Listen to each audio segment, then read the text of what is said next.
সবাইকে স্বাগত আমার white rose official white rose SM new YouTube চ্যানেলে। ঠিক আছে, আজকে আমি এই চ্যানেলে আমি কম্পিউটার বেসিক কিছু জিনিস নিয়ে আমি আলোচনা করবো, বা বেসিক জিনিস আপনাদেরকে শেখাবো কম্পিউটার লার্নিংয়ের জন্য। ঠিক আছে, আজকে আমি প্রথম শুরু করছি মাইক্রোসফট ওয়ার্ড। ঠিক আছে, ওয়ার্ড খুললাম, ব্ল্যাঙ্ক ডকুমেন্টে গেলাম। আমি বেসিক জিনিসগুলো জাস্ট আপনাদেরকে দেখিয়ে দেবো কীভাবে কী করবেন না করবেন। যাদের ধরুন বাড়িতে কম্পিউটার আছেন বা অন্য কোথাও শেখেন কম্পিউটার কোনো সেন্টারে বা এতে, যাদের ধরুন কোনো কিছু দেখতে অসুবিধা হচ্ছে বা কোনো কিছু ছোটোখাটো জিনিস যাদের পেতে সমস্যা হচ্ছে, তাদের আজকের ক্লাসটাই তাদেরই জন্য।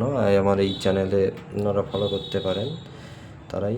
ঠিক আছে, আমি এখানে দেখাবো কম্পিউটার বেসিক জিনিস কিছু দেখাবো আমি দেখ। এখন আসছি আমি ডিজাইনে। প্রথম পেজ বর্ডার কীভাবে দেবো, ডিজাইনে সেই যে পেজ বর্ডার লাস্টে দেখবেন এই যে রয়েছে পেজ বর্ডার। পেজ বর্ডারে আমার একটু আমি বুঝতে পারছি যে একটু সমস্যা হচ্ছে আপনাদের দেখতে, কোথাও একটু অ্যাডজাস্টমেন্ট করে নেবেন, কারণ আমার কাছে কোনো স্ট্যান্ড নেই, আমি হাতে ধরেই এটা করছি ভিডিওটা, এই জন্য সমস্যা হচ্ছে। এই দেখুন এখানে নোন লেখা আছে, এটা যে কোনো স্টাইল আপনারা চুজ করতে পারবেন, যে ওকে মেরে দিলেই হয়ে গেল। ঠিক আছে, আপনার আমি অন্য কিছু চেঞ্জ করতে পারি চাইলে, এই যে এখানটায় অন্য ওকে দেখুন চেঞ্জ হয়ে গেল।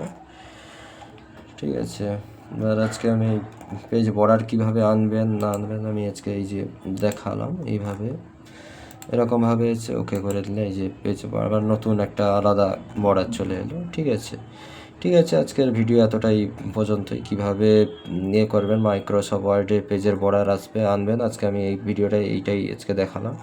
পরের দিন আবার অন্য জিনিস দেখাবে। ততদিন সবাই ভালো থাকবেন, সুস্থ থাকবেন।